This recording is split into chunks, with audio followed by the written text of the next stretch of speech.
Good morning વિદ્યાર્થી મિત્રો, આજે આપણે એકાઉન્ટની અંદર જે ચેપ્ટર નંબર 11 બેંક સિલક મેં જોઈ રહ્યા છે એની અંદર સ્વાધ્યાયનો દાખલા નંબર 14 જોવાનો છે. એટલે કે હવે જુઓ, લાસ્ટ વિડિયોની અંદર આપણે દાખલા નંબર 9 જોઈ ગયા હતા. હવે 9મા દાખલા સુધી જે દાખલા હતા એ આ વખતના સિલેબસમાં લીધા હતા. ત્યાર પછી 10મો દાખલો છે, 11, 12 અને 13. આ 4 દાખલા અને 15મો દાખલો, આ 5 દાખલા આપણે એક્સરસાઇઝમાંથી લીધા નથી. 30% જે સિલેબસ ઘટાડ્યો એમાં 5 દાખલા નીકાળી દીધા છે. હવે તમે જે છેલ્લે 9મો દાખલો જોયો હતો એના પછી 10મો દાખલો છે. એ 10મા દાખલામાં તફાવતના કારણો આપ્યા નથી. જોજો, તમે ચોપડી સાથે જ રાખજો, ચોપડીની અંદર નજર પણ કરજો, રકમ આપણે જોવાની છે. તો એ દાખલો જે છે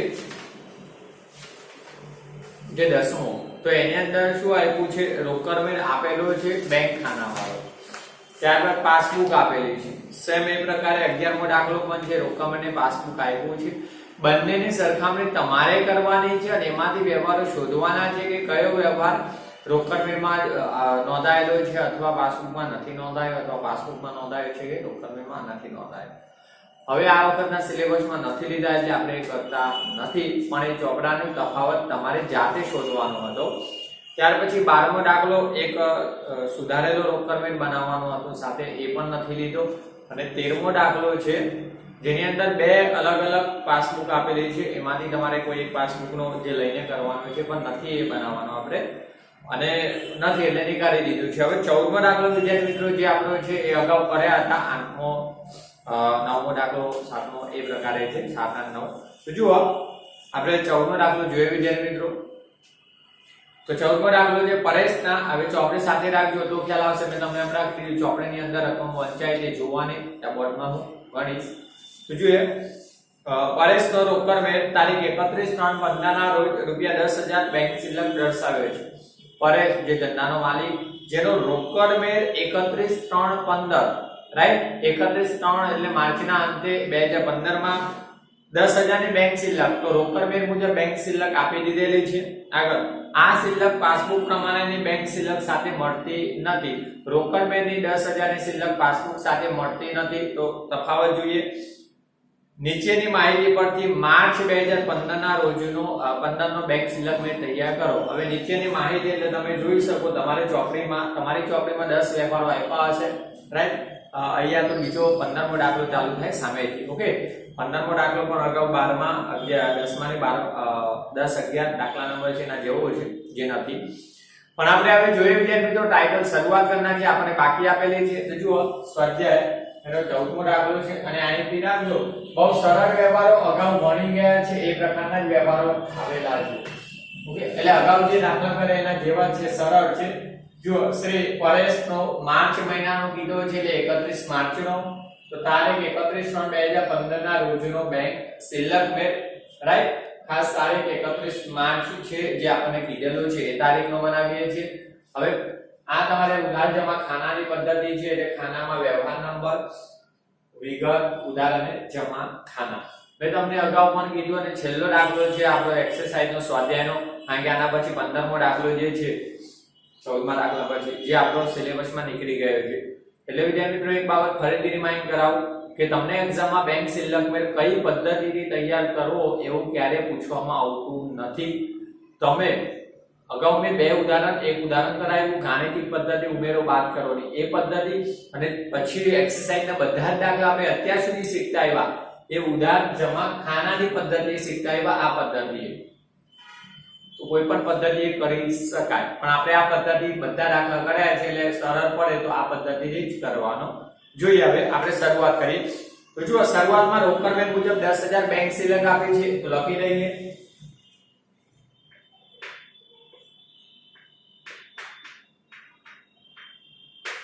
રોકડ મેળ મુજબ બેંક શિલ્લક એટલે કે વિદ્યાર્થી મિત્રો બેંક શિલ્લક એટલે તો રોકડ મેળની ઉધાર બાકી એટલે બેંક શિલ્લક. તો પહેલા અહીંયા લખી નાખો રોકડ મેળ મુજબ ઉધાર બાકી, કૌંસમાં બેંક શિલ્લક. અને આપણે જમા બાકી તો બીઓડી લેતા, આઈ થિંક 9મો દાખલો છેલ્લે કર્યો એમાં બીઓડી હતો, બેંક ઓવરડ્રાફ્ટ જમા બાકી હતી. ચલો, તો બેંક શિલ્લક એટલે આપણી છે ઉધાર બાકી કહેવાય. બેંક શિલ્લક એટલે 10,000, તો 10,000 એ ઉધાર ખાનામાં. ત્યાર પછી જોઈએ હવે આપણે સરખામણી કરીશું જે તફાવતના કારણો છે એમાં પહેલું કારણ જોઈએ અને આ બધા કારણો લગભગ આવી ગયા છે ઓકે તમે જોશો ખ્યાલ આવશે પહેલું રૂપિયા 30,000 ના ચેક માર્ચ માસ દરમિયાન માર્ચ માસ એટલે આ માર્ચ મહિના દરમિયાન બેંકમાં ભરેલ જેમાંથી 16,000 ના ચેક 2 એપ્રિલ ના રોજ બેંકમાં જમા થયા કેટલા ચેક ભર્યા છે 30,000 ના ચેક ભરેલ આ ભરેલ ચેક હવે 30,000 ના જમા થવા જોઈએ આ તારીખ સુધી પણ એમાં શું કીધું કેટલા ચેક તો 16,000 ના ચેક આ 16,000 ના ચેક 2 એપ્રિલ એટલે ચોથા મહિનાની બીજી તારીખ એપ્રિલે જમા થયા આ 16,000 ના ચેક એનો મતલબ આ 16,000 ના ચેક 31/3 સુધી બેંકમાં જમા નહોતા થયા એટલે પાસબુકમાં જમા નહીં કર્યા હોય કઈ તારીખ સુધી 31/3 સુધી તો આ જે 31/3 એ મેળવણી પત્રક કરવા એટલે બેંક સિલકમાં તૈયાર કરવામાં આવે છે એ દિવસે તો પાસબુકમાં જમા નહોતા થયા એના 2 દિવસ પછી થયા છે એપ્રિલ મહિનામાં એટલે કે આ 16,000 જમા નહોતા થયા એ તફાવતનું કારણ હતું તો આપણે હવે જમા કરી લઈએ એટલે આ યાદ રાખવાનું કે 31/3 સુધી તો જમા નહોતા થયા અને આપણે 31/3 મેળવણી કરીએ છીએ તો તે સમયે જમા નહોતા તો એ તફાવતનું કારણ હતું તો જમા કરી લઈએ તો પહેલું કારણ ભરેલ પરંતુ જમા નહીં થયેલ ચેક જમા નહીં થયેલ ચેક કેટલા તો જોઈ શકો 16,000 ના જે જમા નહોતા થાય આપણે જમા કરી લઈએ ત્યારબાદ વિદ્યાર્થી મિત્રો આગળનું કારણ જોઈએ એટલે કે આ પ્રકારે પણ પૂછી શકે એક્ઝામમાં અમુક ક્યારેક એવું કહી દેજો નીચે છે એવો વ્યવહાર એટલે ફરીથી જોઈશું બીજું 16,000 ના ચેક માર્ચ દરમિયાન લખેલ હવે આ ભરેલ ચેક હતા એની જગ્યાએ લખેલ ચેક આવ્યા તો માર્ચ માસ દરમિયાન લખેલ ચેક જેમાંથી 10,000 ના ચેક 31 માર્ચ સુધી બેંકમાં રજૂ થયા હવે તે મિત્રો જુઓ કેટલા 16,000 ના ચેક હતા આ લખેલ ચેક એમાંથી 31/3 સુધી કેટલા રજૂ થયા 10,000 ના ઓકે તો એનો મતલબ 6,000 ના રજૂ થયા નહોતા રજૂ ન થયેલ ક્લિયર તમને સ્પષ્ટ કીધું 16,000 ના ચેક લખેલ ચેક રોકડની જમા બાજુ નોંધ થાય એટલે બેંક સિલક ઘટે જાય તો જમા એટલે આ 16,000 ના ચેક રોકડની જમા બાજુ નોંધાયા હોય હવે બેંકમાં ચૂકવણી માટે આવે એટલે બેંક ચૂકવે ત્યારે પાસબુકમાં ઉધાર કરે પણ 31/3 સુધી તો કેટલા રજૂ થયા છે 10,000 ના ચેક રજૂ થયા એવું સ્પષ્ટ આપી દીધું એનો મતલબ આટલા રજૂ નહોતા થયા જે તફાવતનું કારણ હતું કેટલા 16,000 તો સોરી 6,000 ના તો એ ઉધાર થયા ન હોય પાસબુકમાં તો ઉધાર કરી લઈએ તો બીજું કારણ લખેલ પરંતુ રજૂ નહીં થયેલ ચેક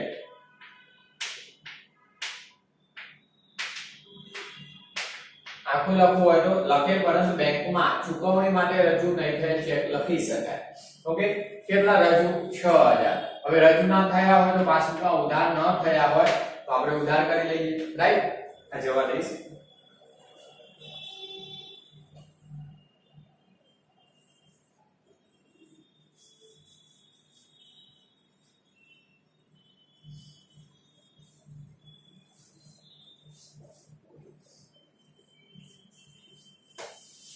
ત્યારબાદ જોઈએ ત્રીજું કારણ માર્ચ માસ દરમિયાન અંગત આવકવેરાના 5,000 ધંધાના બેંક ખાતામાંથી ચૂકવેલ જેની નોંધ રોકડમાં કરેલ નથી માર્ચ માસ એટલે આ મહિના દરમિયાન તમે અંગત આવકવેરો ચૂક્યો અંગત આવકવેરો ચૂકવો ધંધાનો કોઈ વેરો ચૂકવો કોઈ પણ ખર્ચ ચૂકવો એટલે રોકડની કઈ બાજુ નોંધ થાય જમા બાજુ કારણ કે તમે નાણાં ચૂકવો છો તો બેંક તમારા ખાતામાંથી જે નાણાં ચૂકવે છે તમારા વતી તો તમારા પાસબુકમાં બેંક ઉધાર કરવાની હવે વેપારી શું કરે પોતે ચૂકવ્યા હોય તો એટલે બેંક સિલક ઘટે તો પોતાનો ચોપડે જે રોકડ મેળ છે એની જમા બાજુ નોંધ કરે હવે અહીંયા શું કીધું અંગત આવક વેરો હોય કે ધંધાનો કોઈ વેરો હોય એ ચૂકવાય તો એટલે બેંક સિલક ઘટે રોકડ મેળની જમા બાજુ નોંધ થાય અહીંયા કીધું બેંક ખાતામાંથી ચૂકવેલ છે ધંધાના પણ નોંધાયા નથી રોકડ મેળમાં તો હવે રોકડ મેળ મુજબ જમા કરી લઈએ બસ બહુ સરળ કારણ છે ત્રીજું તો અહીંયા અંગત આવકવેરાના ચૂકવેલ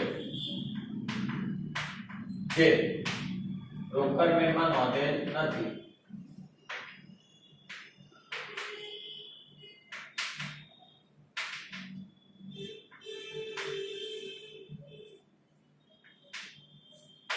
તો રોકડ મેળ મુજબ શું કરવાના હોય? જમા. ચૂકવેલ હોય એટલે બેંક સિલક ઘટે જાય તો જમા બાજુ નોંધ કરવાની બાકી હોય. તો રોકડ મેળ મુજબ 5000 આપણે જમા કરી લઈએ, રાઈટ. ત્યાર પછી ચોથો વ્યવહાર જોઈએ. ચોથું કારણ 31 માર્ચ ના રોજ બેંકે વ્યાજના 120 જમા કરેલ અને બેંક ચાર્જીસના 50 ઉધારેલ જેની રોકડ મેળમાં નોંધ થયેલ હતી. 31 માર્ચ એટલે આજે મેળવણી કરો એ તારીખે. હવે બેંકે વ્યાજ જમા કરી તો રોકડ મેળમાં ઉધાર કરવાનું બાકી હોય અને બેંકે ચાર્જીસના ઉધાર્યા છે તો રોકડ મેળમાં જમા કરવાના બાકી છે. રોકડ મેળમાં નોંધ તો કરી લઈએ. વિરુદ્ધ અસર થાય મળતા આવ્યા અત્યાર સુધી. જોઈએ ચોથો વ્યવહાર, એમાં બે કારણો છે. એક તો પહેલું બેંકે જમા કરેલ વ્યાજ જે રોકડ મેળમાં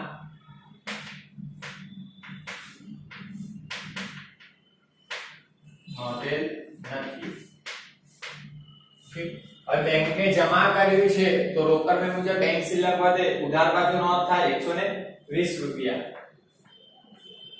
રાઈટ. અને બીજું બેંકે બેંક ચાર્જીસ ના 50 ઉધારેલ તો આપણે જમા કરવાના તો બીજી નોંધ.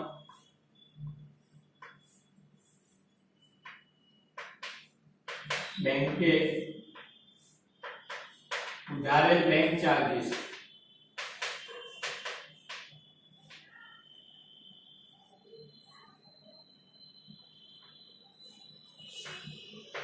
જે રોકડ મેળમાં નોંધેલ નથી. તો રોકડ મેળમાં શું થવાના? જમા થવાના. કેટલા ઉધારેલા બેંકે? બેંકે 50 ઉધારેલા તો રોકડ મેળ મુજબ જમા કરી, રાઈટ. એટલે આ પ્રકારના કારણો તો સામાન્ય છે, આપતા જ હોય છે એક્ઝામમાં જે દાખલો આવે એમાં. અને આ તો બહુ સરળ છે, ભરેલ ચેક, લખેલ ચેક. હવે આગળ જોઈએ વિદ્યાર્થી મિત્રો પાંચમું. તો પાંચમું કારણ છે 30 માર્ચના રોજ 1650 નો ચેક મળેલ. 30 માર્ચ એટલે મેળવણી કરીએ છીએ એના એક દિવસ પહેલા તમને ચેક મળ્યો છે જે બેંકમાં ભરેલ નથી. હવે વિદ્યાર્થી મિત્રો વેપારી એટલે કે પરેશ જે ધંધાનો માલિક એને ચેક મળ્યો હોય તો જ્યારે ચેક મળે તો એની બેંક સિલક વધવાની છે બેંકમાં ભરે ત્યારે. એટલે શું કરે? ચેક મળે, બેંક સિલક વધે, એ નિયમ મુજબ રોકડ મેળની ઉધાર બાજુ નોંધ કરે. હવે બેંકમાં ભરે તો પાસબુકમાં બેંક જમા કરી આપે ભરે ત્યારે, બેંક સિલક જમા થાય ત્યારે. પણ આ બેંકમાં ભર્યો નથી એનો મતલબ પાસબુકમાં જમા થયો નથી. તો આ તફાવતનું કારણ મળેલ ચેક રોકડ મેળમાં ઉધાર બાજુ નોંધાયો હોય, ભર્યો નથી, અને ભર્યો નથી તો પાસબુકમાં જમા થયો ન હોય તો જમા કરી લઈએ. હવે પાંચમું કારણ તો આપણે અહીંયા ઉપરથી નોંધીએ છીએ.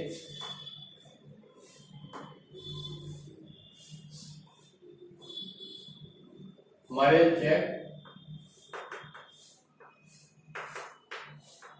છે બેંકમાં ભરેલ નથી. મળેલ ચેક જે બેંકમાં ભરેલ નથી એટલે પાસબુકમાં જમા ન થયો હોય. કેટલી રકમ? 1650. તો જમા કરી લઈએ.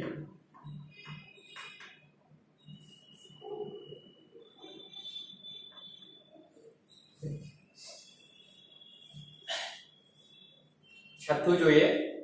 એક દેવાદારે બારોબાર બેંકમાં ₹680 જમા કરાવેલ જે રોકડ મેળમાં નોંધેલ નથી. એક દેવાદારે બારોબાર બેંકમાં જમા કરાવ્યા જે રોકડ મેળમાં નોંધેલ નથી. સ્વાભાવિક આ પ્રકારનો વ્યવહાર રોકડ મેળમાં નોંધવાનો બાકી. હવે આ પણ અગાઉ લગભગ ઘણા બધા દાખલામાં વ્યવહાર આવી ગયો તફાવત. એટલે શું? એક દેવાદાર એટલે ગ્રાહક, ત્યાં ગ્રાહક શબ્દ વાપરવામાં આવતો, અહીંયા દેવાદાર શબ્દ વપરાય છે. ગ્રાહકને જ દેવાદાર કહેવામાં આવે છે. આ બાબત યાદ રાખજો, અગાઉ પણ મેં શીખવાયું. હવે એ ગ્રાહક એટલે દેવાદારે તમારા બેંક ખાતામાં, તમારા એટલે પરેશ આપણે પોતે બની જવાનું, જે ચોપડે વેપારી ના તૈયાર કરતા હોય એ વેપારી પોતે.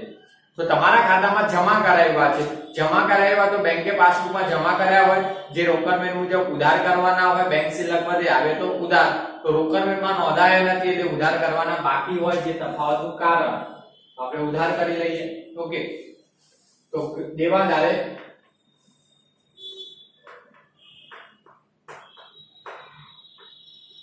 બેંકમાં બારોબાર જમા કરાવેલ રકમ.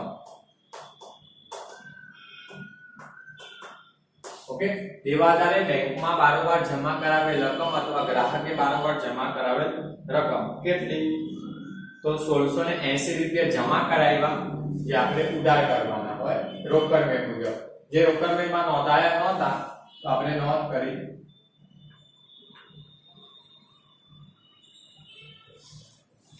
ત્યારબાદ વિદ્યાર્થી મિત્રો સાતમું કારણ જોઈએ. હવે આ સાતમું કારણ છે ને લાસ્ટ લગભગ 8મો દાખલો તો એની અંદર હતું, પણ ત્યાં રોકડ ખરીદી હતી, અહીંયા રોકડ વેચાણ છે. જોજો એનાથી વિરુદ્ધ અસર છે. રોકડ વેચાણ 2000 ની નોંધ રોકડ મેળમાં બેંક ખાનામાં કરેલ. રોકડ વેચાણની નોંધ રોકડ મેળમાં બેંક ખાનામાં. જો આ વિદ્યાર્થી આપણે રોકડ વેચાણ કરીએ તો રોકડ આવે તો ઉધાર અને માલ જાય તો વેચાણ ખાતે, રાઈટ? હવે રોકડ વેચાણ આ પ્રકારે આમનો થાય, રોકડ આવે તો ઉધાર અને માલ જાય તો વેચાણ ખાતે જમા. પણ હવે રોકડ મેળમાં આ વેચાણ રોકડ ખાનામાં નોંધાવવું જોઈએ. રોકડ મેળમાં વેચાણ રોકડ ખાનામાં, કઈ બાજુ? રોકડ આવે તો ઉધાર બાજુ, આ બાજુ, રાઈટ? રોકડ મેળમાં આ બાજુ રોકડ ખાનામાં નોંધાવવું જોઈએ. અહીંયા શું કીધું? રોકડ વેચાણ રોકડ મેળમાં બેંક ખાનામાં નોંધાય. એટલે બેંક ખાના, જે બે ખાના વાળું બનાવતા હોય રોકડ અને બેંક, તો રોકડ મેળની આ બાજુ જે રોકડના ખાનામાં નોંધવાનું છે ભૂલથી બેંક ખાનામાં નોંધાયું, તો આ બાજુ જો નોંધાયો હોય પણ બેંક ખાનામાં ખોટો નોંધાયો છે, શિલ્લક વધી કહેવાય, ઉધાર બાજુ નોંધ્યો આ બાજુ, એટલે હવે ઘટાડો આપણે શું કરવું પડે? રોકડ મેળની જમા બાજુ નોંધ કરવી પડે. યાદ રાખજો, રાઈટ? તો રોકડ મેળની જમા બાજુ નોંધ કરીએ. વ્યય બાજુ રોકડ વેચાણના ભૂલથી રોકડ મેળમાં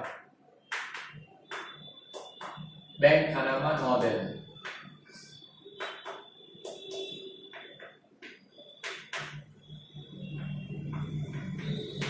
રોકડ વેચાણના ભૂલથી રોકડ મેળમાં બેંક ખાનામાં નોંધેલ. બેંક ખાનામાં કઈ બાજુ? ઉધાર બાજુ નોંધાયા હોય. હવે બેંક ખાનામાં ઉધાર બાજુ નોંધાય, ખોટી શિલ્લક વધી હોય, હવે શિલ્લક ઘટાડવી પડે, નહીં તો બંને ચોપડા વચ્ચે એટલો તફાવત આવે પાસબુક ને રોકડ મેળ. તો હવે ઉધાર બાજુ નોંધાય તો હવે જમા બાજુ નોંધો. જમા એટલે વ્યય બાજુ. તો રકમ 2000 જમા કરી લો.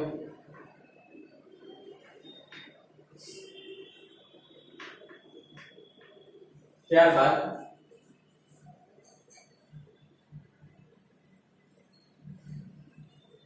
આઠમો જોઈએ.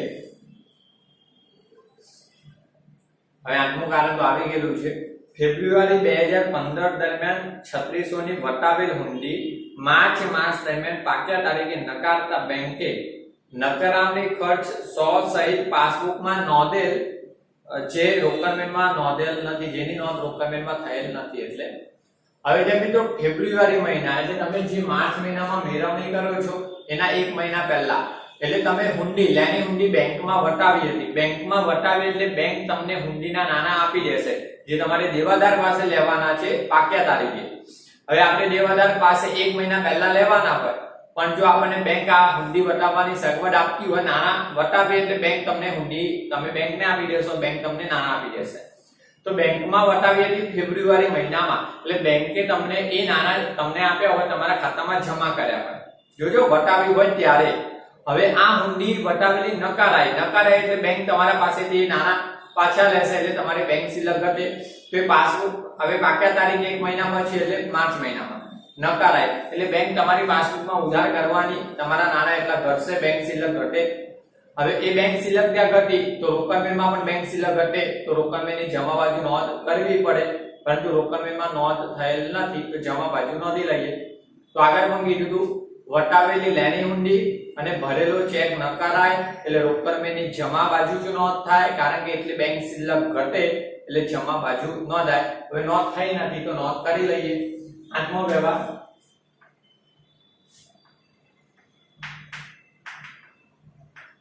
વટાવેલ હુંડી નકારાયેલ જે રોકડ મેળમાં નોંધેલ નથી.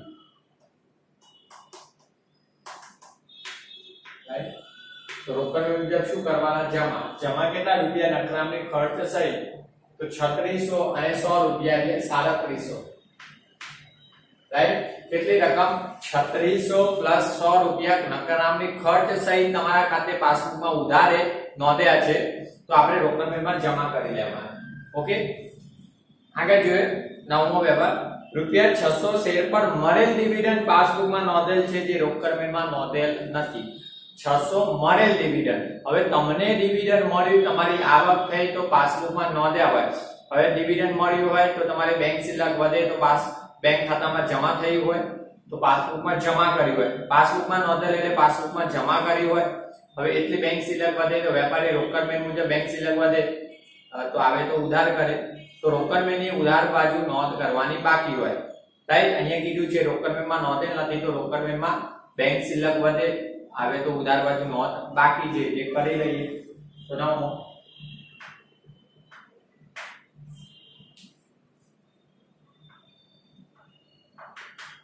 મળેલ ડિવિડન્ડ જે રોકડ મેળમાં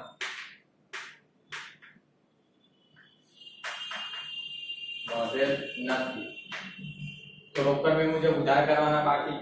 ઉધાર કરી દઈએ 600 રૂપિયા. રાઈટ? આગળ જોઈએ 10મો. છેલ્લો જોઈએ વિદ્યાર્થી મિત્રો. બેંકે પરેશની સૂચના મુજબ વીમા પ્રીમિયમ 4500 ચૂકવેલ, જે રોકડ મેળમાં નોંધવાના બાકી છે. બેંકે પરેશની સૂચના, પરેશ એટલે જે ધંધાનો માલિક છે એની સૂચના એટલે પરેશે કીધું હોય કે મારા આ ખર્ચા છે, વીમા પ્રીમિયમ હોય કે લાઇટ બિલ હોય કે અન્ય ખર્ચા, બેંક ચૂકવી આપવાની સગવડ આપતી હોય. તો પરેશે બેંકને સૂચના આપી હતી અને બેંકે વીમા પ્રીમિયમ ના ચૂકવ્યા. જો બેંકે વીમા પ્રીમિયમ ના ચૂકવ્યા હોય તો તમારી બેંક શિલ્લક ઘટે એટલે બેંક પાસબુકમાં શું કરે? ઉધાર. રાઈટ? તો બેંકે પાસબુકમાં ઉધાર કર્યા હોય. હવે પરેશ એની નોંધ કરશે પોતાનો ચોપડો રોકડ મેળ. તો રોકડ મેળમાં બેંક શિલ્લક ઘટે જાય તો જમા કરવાના બાકી હોય. પાસબુકમાં ઉધાર થયા હોય રોકડ મેળમાં જમા થાય, બેંક શિલ્લક ઘટે જાય તો જમા. હવે અહીંયા શું કીધું? રોકડ મેળમાં નોંધાયેલ નથી, નોંધવાના બાકી છે, તો રોકડ મેળ મુજબ જમા કરવાના બાકી છે, તો જમા કરી લઈએ. રાઈટ? બેંકે ચૂકવેલ વીમા પ્રીમિયમ જે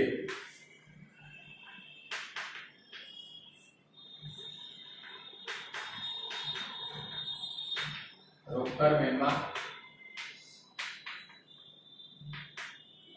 નોંધાયેલ નથી. ઓકે, કેટલું?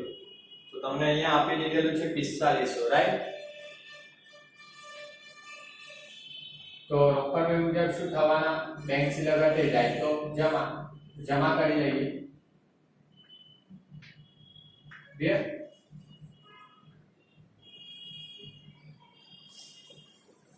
ત્યારબાદ વિદ્યાર્થી મિત્રો 10 નંબર સુધીના કારણો આવ્યા છે, એટલે 10 કારણો હતા. ત્યાર પછી આપણો જે સામેના પેજ પર 15મો દાખલો છે, જ્યાં રોકડ મેળ, બેંક પાસબુક અને રોકડ મેળ છે બંનેને સરખાવવાના છે.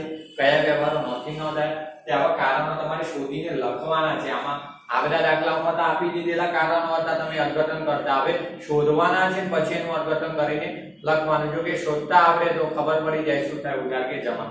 કારણ કે કયા ચોપડામાં વ્યવહાર ન નોંધાયો હોય, ઉધાર થયો હોય તો એ જમા કરવાનું બાકી હોય તો જમા કરવો પડે. પણ આવું કારણ તમારે શોધવું પડે કે મરેલ ડિવિડન્ડ કહેવાય, મરેલ ચેક કહેવાય, લખેલ ચેક કહેવાય. જે અત્યાર સુધી બોલીને હું તમને કહું છું એ અર્થઘટન અંદરથી નીકાળવાનું છે. ચલો, તો આ દાખલો આપણે 15મો દાખલો પણ સિલેબસમાં નથી એટલે જોવાનું નથી. હવે આ દાખલો પૂરો કરી લઈએ એટલે એમાં બાકી શોધી લઈએ ચોપડાને.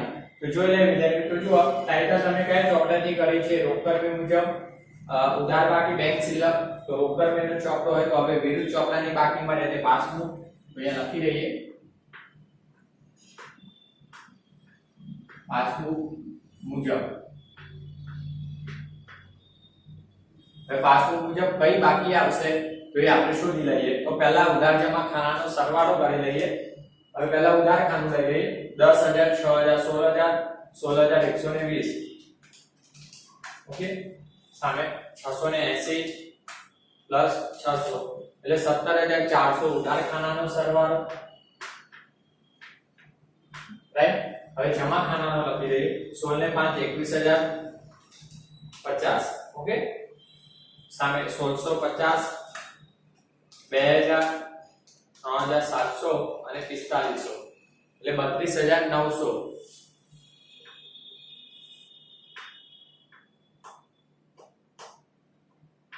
ફરીથી એક વખત લઈ નાખું છું જમા ખાનાનો 16000 5000 50 1650 2000 3700 32900. રાઈટ. હવે તમે જોઈ શકો ઉધાર અને જમા ખાનામાંથી કયા બાજુનો વધારે સરવાળો છે? જમા બાજુનો. રાઈટ. 32900. જો જમાનો સરવાળો વધુ છે તો બંને બાજુ જમાનો સરવાળો મૂકી દઈએ આપણે 32900.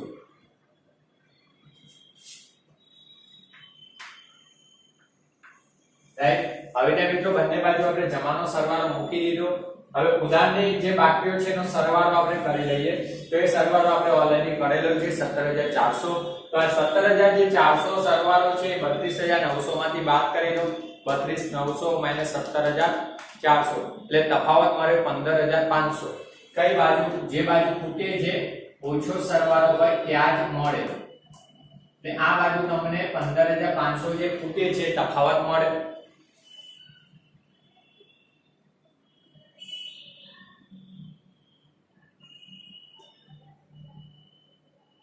રાઈટ. આ બાકી.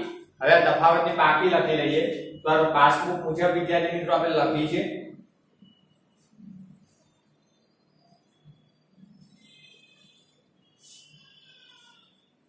તો સામે લખી જો પાસબુક મુજબ મળી છે તો અહીંયા લખીશું પાસબુક મુજબ.